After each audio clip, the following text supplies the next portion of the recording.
Всем привет, с вами Валерия. Добро пожаловать в мой волшебный творческий мир. По многочисленным просьбам начинаю делать елочные игрушки из ваты. Сегодня мы с вами будем создавать стилизованного совенка. Для работы нам понадобятся следующие материалы. Вата, клей ПВА, кисть нейлоновая номер 5 или 6, ручка и бумага для эскиза, акриловые краски, акриловый лак, проволока для каркаса, спонж, кисти для красок и для лак, глиттер, имитирующий снег, фольга, швейные белые нитки, жидкий жемчуг или текстурная паста, самодельная либо покупная, ножницы, а также новогодняя салфетка для декупажа. Приступаем к работе.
Клей ПВА разбавляем 1 к 1 с водой. Вату отрываем тонкими пластами и примазываем к основе по направлению волокон ваты.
Оставляем работу до полного высыхания. Салфетку можно приклеивать как акриловым лаком, так и декупажным клеем. Также можно использовать клей ПВА, разбавленный 1 к 1 с водой.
Добавляем немного перламутра или серебра.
самодельной текстурной пастой ставим точечки. Можно использовать контур. Самодельная паста — это у меня шпаклевка пастообразная и клей ПВА.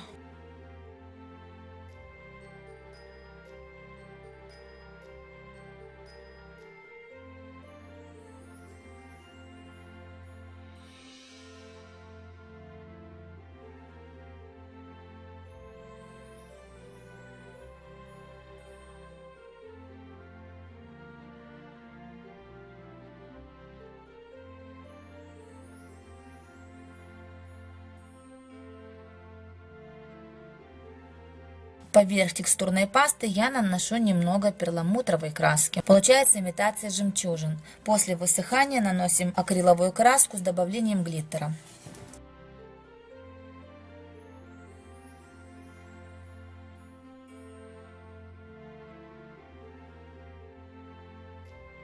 Наша ватная елочная игрушка готова.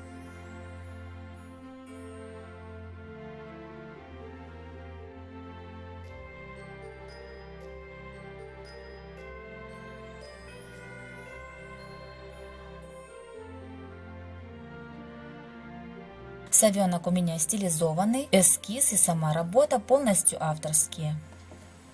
Буду рада, если мой мастер-класс вам понравится и принесет пользу. Всем моим подписчикам огромный привет. Благодарю вас за поддержку, за лайки, за теплые комментарии. Гости канала, не забывайте подписываться и нажимать на колокольчик, чтобы не пропустить новые интересные мастер-классы. Всем вам желаю новогоднего настроения, волшебного творческого вдохновения. Фантазируйте, творите. До новых встреч!